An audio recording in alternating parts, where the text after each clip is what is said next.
그 들어오려고 하는데 구멍이 너무 작다 보니까 서로 들어가려고 입구에서 치고받고 싸우다가 튕겨나가는 현상, 그거를 회절현상이라고 그래. 그거를 조리개를 조이면 조일수록 그게 심해져요. 회절현상이 심하면 무슨 문제가 생길까요? 들어오려는 빛이 충분히 안 들어오니까 사진이 칙칙해지고 어두워지겠죠. 맞아요. 그래서 조리개를 너무 조이고 찍는 것도 안 좋아요. 그래서 되게 야경사진 찍으시는 분들이 밤에 건물 꼭대기 올라가서 밑에는 도로 야경사진 삼각대 놓고 찍는다. 조리개값 얼마 놓을까요? 야경사진은 쨍하게 찍어야 제맛이잖아요. 조리개 얼마 놓을까? 22? 조리개 11 정도밖에 안 나요. 8이나 11.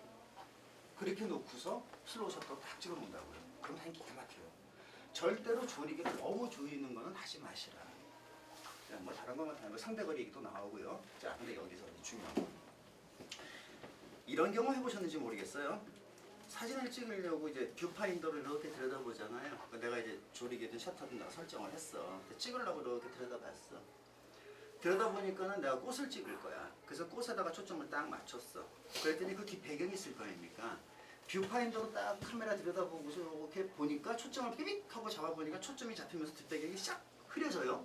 눈에 보이잖아요. 그게 뷰파인더 안에. 배경이 잘 날아간 것 같아. 멋있어. 흐릿한 게. 그래서 좋아. 그리고 찍었어.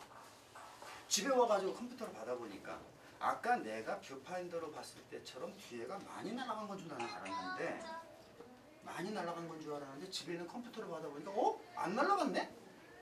뒤에가 대부분 보이는데? 이런 경우 없으셨어요? 많죠? 그게 왜 그러냐면 우리 카메라의 속성이 그래요. 이 카메라는 지금 부지런하지 못해요. 얘가 지금 약간 게을러요. 얘가 누구나 그래. 어떤 카메라 다 똑같아요. 캐논이든 니콘이든. 내가 렌즈를 딱 끼워가지고 보면은 내 카메라의 조리개가 얼마까지 열리는지 알 수 있죠. 렌즈마다 다르잖아요. 조리개는 렌즈에 붙어 있는 거예요. 셔터는 카메라 바디에 붙어 있는 거고. 그래서 렌즈를 뭐 좋은 걸 쓰면은 2.8 비롯해서 2.0, 1.4, 1.2까지도 막 열리고 막 그러잖아요. 근데 렌즈가 일명 어두운 렌즈다. 뭐 이런 거 쓰게 되면은 뭐 4.0까지밖에 안 열리고 어떤 거는 뭐 5.8밖에 안 열리고 막 그런 거 많아요. 카메라는요, 가령 예를 들어서 2.8까지 열리는 렌즈라고 합시다. 가령 예를 들어서 2470 같은 게 그런 거잖아. 2.8까지 열려요. 그런데 내가 조리개를 얼마로 찍을 거냐? 예를 들어서 8로 찍을 거야, 조리개. 그래서 내가 삐득 돌려가지고 조리개 F8에다 설정을 했어. 그리고는 노출을 잡아. 그러면 셔터 스피드가 나오겠죠? 자, 그리고 찍으면 여러분은 조리개를 2.8에서 8까지 올리는 동안에 떼럭떼럭 돌리면 숫자가 바뀔 거 아니에요. 2.8에서 4, 4에서 5점 올라갈 거 아니야. 그러면 여러분 머릿속에 무슨 생각을 하느냐. 카메라 안에 있는 조리개가 이렇게 2.8로 열려 있다가 내가 떼럭떼럭 돌리니까 얘가 딱딱딱딱 조여지겠구나 라고 생각하겠죠. 천만의 말씀, 만만의 콩떡이고. 안 그래요. 카메라 게으르다니까 2.8로 그냥 열려 있어요. 찍기 전까지는. 그러니까 내가 8로 딱 했어. 그럼 걔는 생각만 해. 주인님이 8에다 놨구나. 뭐 지금부터 내가 뭐 일할 거 뭐 있어. 나중에 찍을 때만 하면 되지. 지금 찍을 것도 아닌 것 같은데. 그러나 놀아요. 2.8로 열려 있는 거야 계속. 그러다가 셔터를 누르잖아요. 누르는 순간 얘가 8로 조여졌다가 풀려요. 찰칵 이렇게. 찰칵. 이게 카메라예요. 그러니 여러분이 뷰파인더를 통해서 보는 영상은 렌즈를 통해 들어온 영상이잖아요. 그 렌즈의 조리개가 얼마야? 2.8이라고 항상. 그러니까 조리개를 11로 조이나 22로 조이나 아무리 조여도 여러분이 찍기 전에 뷰파인더로 보는 영상은 항상 조리개 2.8로 보이는 거예요. 그러니까 뷰파인더 안에 보이는 영상의 배경 흐림만 보고서 날아가겠구나. 에이 아니지. 내 조리개가 2.8까지 열리는 조리개 렌즈인데 내가 세팅을 2.8로 했어. 그럼 똑같은 거예요. 내가 세팅을 4.0으로 했어. 그러면 눈으로 보는 것보다 약간 더 쨍하게 나와요. 조리개 11이나 20까지 조여버리면은 눈으로 보는 거 이상으로 쨍하게 나와요. 자, 그러면 찍어봐야 알겠죠. 어떻게 이게 쨍하게 나오는지. 2.8로 놓고 찍으면 눈에 보이는 거가 똑같으니까 상관이 없는데 내가 조리개를 갖다가 만약에 11로 조였어. 그 눈에 보이는 거는 2.8로 보이기 때문에 실제로 사진이 그렇게 배경이 흐리게 나오지 않을 거 아니에요. 그럼 실제로는 어떻게 나올 것 같아요? 좀 쨍하게 나오겠죠. 그럼 그 쨍하게 나오는 걸 찍어봐야 알 거 아니야. 찍어보고 봐서 쨍하게 나왔구나. 그럼 어때요? 이미 시간 지나간 거지. 물론 우리는 필름값이 안 들기 때문에 마구잡이로 찍어보고 보고 다시 찍어보고 할 수는 있겠지만 사실 사진은 한 장 한 장 정성 들여 찍는 게 최고거든요. 그러니까 찍기 전에 조리개 팔로 내가 세팅을 했으면 팔로 어떻게 찍힐 것인가를 미리 봐야 될 거 아니야. 미리. 그게 뭐예요? 심도 미리 보기. 그래서 카메라에 보시면 심도 미리 보기 버튼이 붙어 있어요. 지금 카메라 가지고 계세요? 제 카메라로 보여드릴게요. 자, 제 거 캐논인데요. 뭐 니콘도 마찬가지고. 자, 카메라 보시면은요. 여기 버튼이 물론 카메라마다 좀 달라요. 근데 이건 이제 오디마크 3니까 여기 왼쪽에 여러분 보시기에 오른쪽 여기 있는 버튼은 렌즈 빼는 버튼이에요. 이거 누르고 돌리고 빠지잖아요. 여기 오른쪽 아래에 보이는 버튼 조그만 거 있죠. 요거. 이게 심도 미리 보기 버튼이에요. 그러니까 조리개를 내가 어떤 형태로든 세팅을 한 상태에서 사진을 카메라를 딱 이렇게 들여다보면은 초점을 딱 픽사체에 잡아보면 저 배경이 날아가는 것처럼 보이지만 그 날아가는 건 2.8로 보이는 거란 말이지. 지금 이 렌즈가 2.8까지 열리니까. 근데 실제로 찍히는 건 8이야. 그럼 8로 찍혔을 때는 뒤에 배경이 어떻게 될까? 지금보다는 쨍해 보이겠지. 그걸 미리 보는 게 바로 이거예요. 그럼 찍기 전에 이걸 한번 눌러보는 거예요. 훅 누르면 조리개가 8로 딱 조여져요. 내가 세팅한 대로. 그러면서 배경이 쨍하게 보여. 물론 어두워집니다. 영상은. 왜? 단순히 조리개만 조인 거거든. 그러니까 어두워 보이긴 하는데 어두워 보이는 건 신경 쓰지 마시고 심도만 보는 거예요. 그래서 심도 미리 보기 버튼이다.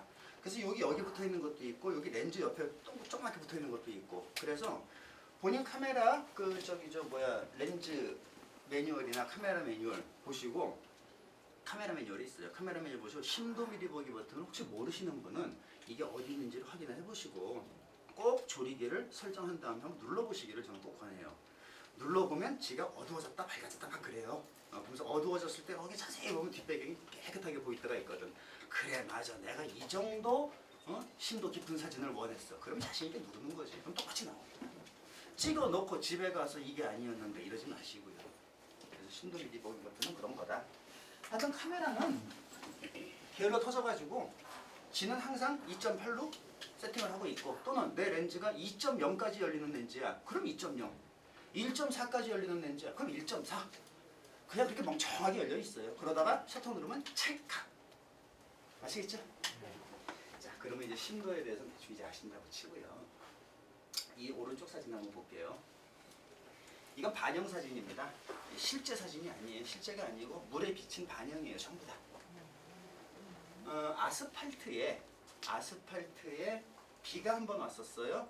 밤사이. 그 다음날 아침에 해가 쨍하게 쪘어. 그래서 아스팔트에 보니까 물이 고여 있어요.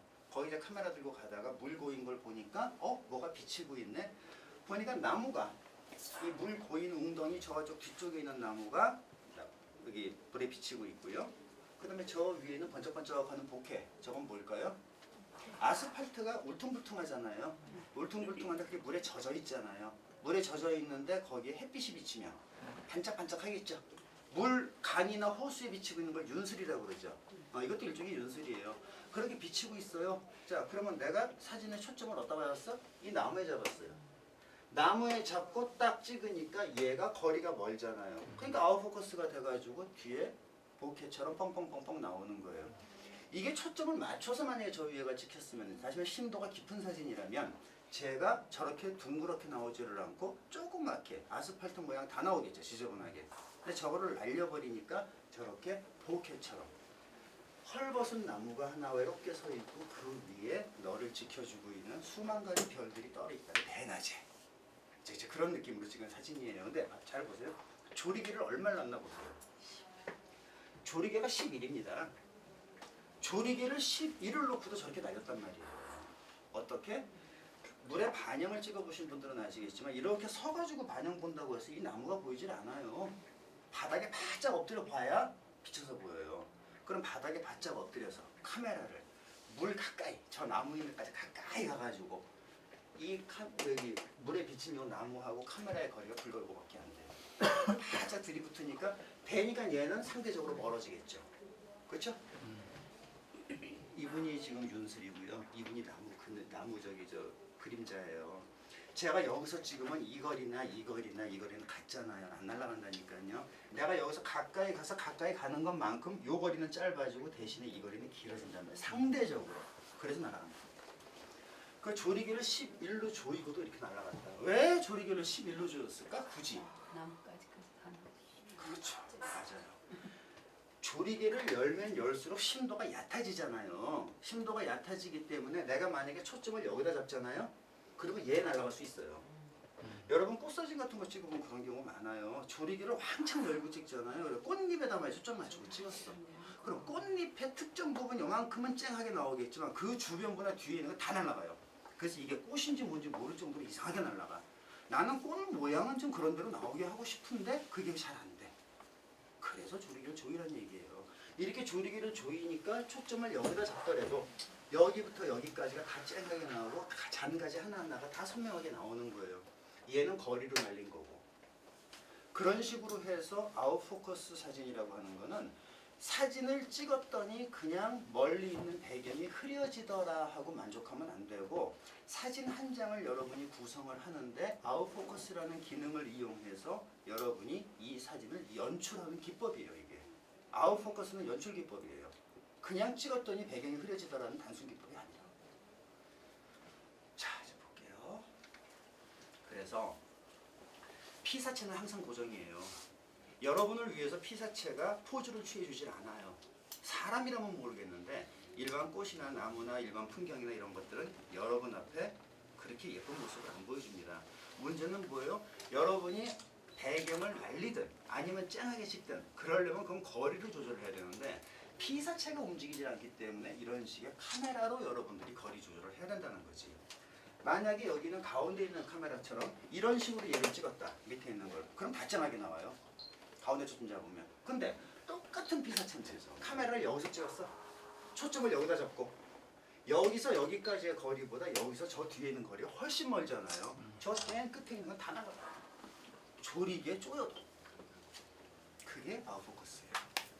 그래서 되게 감성사진 찍고 뭐 야생화 사진 찍고 뭐 카메라 이렇게 들이대고 찍으시는 분들 있잖아요. 그런 분들이 이건 필수로 배우시고 습득을 하셔야 되는 기술이 바로 이거죠. 자, 지금부터는 이제 그 이론적인 얘기는 다 끝났고요. 그런 식으로 해서 심도를 그냥 단순히 날리는 게 아니라 어떻게 이 심도를 가지고 연출을 하느냐 하는 것을 몇 가지를 보여드릴게요. 자, 보시면 지금 이게 저 거미줄이잖아요. 거미줄이 초점을 잡았는데 여기다 초점 잡았거든요. 여기다가. 근데 한 군데 초점 잡았는데 전부 다 맞았죠, 세로로. 왜? 거리가 같으니까.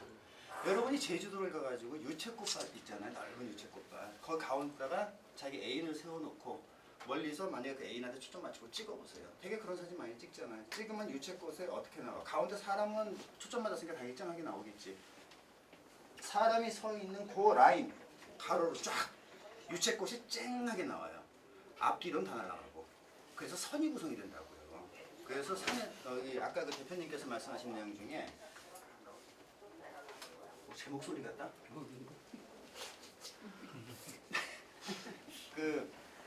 까먹었다. 뭐 얘기했지? 아까 대표님께서 아까 처음에 서두에 그 말씀하실 때 피사체를 바라볼 때 피사체를 그냥 찍는 게 아니고 피사체를 어떻게든 속성을 이해해서 그걸 가지고 내가 아트, 예술을 만들어가는 과정. 그 중에 사실 가장 기본이 되는 게 뭐냐면 피사체를 선으로 구성하는 방법이에요. 피사체의 전체 모양을 보는 게 아니라 그 피사체에 선이 특징이 있으면 그 선만 살리는 거. 그래서 선으로 구성하기, 면으로 구성하기, 색으로 구성하기, 입체로 구성하기, 시간으로 구성하기, 질감으로 구성하기, 패턴으로 구성하기 이런 식으로 해서 8가지, 9가지가 있거든요. 한사방 저 홈페이지 보니까 그거 하나 있대. 저 보니까 뭐 선으로 구성한 사진 뭐 어쩌고 해서 뭐 누드 사진 좀 라인 있죠. 거기서 말하는 선이 바로 그런 거예요. 피사체의 전체 모습을 가지고 그냥 쿡 찍었는데 만족하는 게 아니고 그 피사체 특징을 잘 살펴서 여기선 선을 내가 살려줘야 되겠구나. 여기선 내가 면을 살려줘야 되겠구나. 그럴 때 선을 살리는 방법이 뭐냐? 그 피사체에 내가 살리고 싶은 선과 내 카메라의 선이 평행선을 그어야 돼.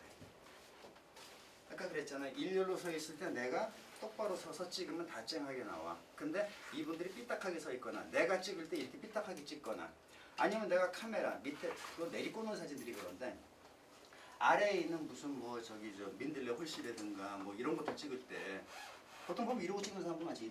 이렇게 카메라 내려놓고. 근데 이게 카메라라고 치면 밑에 있는 평면하고 똑바로 수평이 되게 찍어야 돼요. 이렇게. 그러니까 내가 딱 카메라를 딱 잡았을 때 수평이 돼야 돼. 근데 본인이 자세가 어중간하면은요, 자기는 똑바로 서 있는 것 같은데 카메라가 이렇게 되는 경우 있다.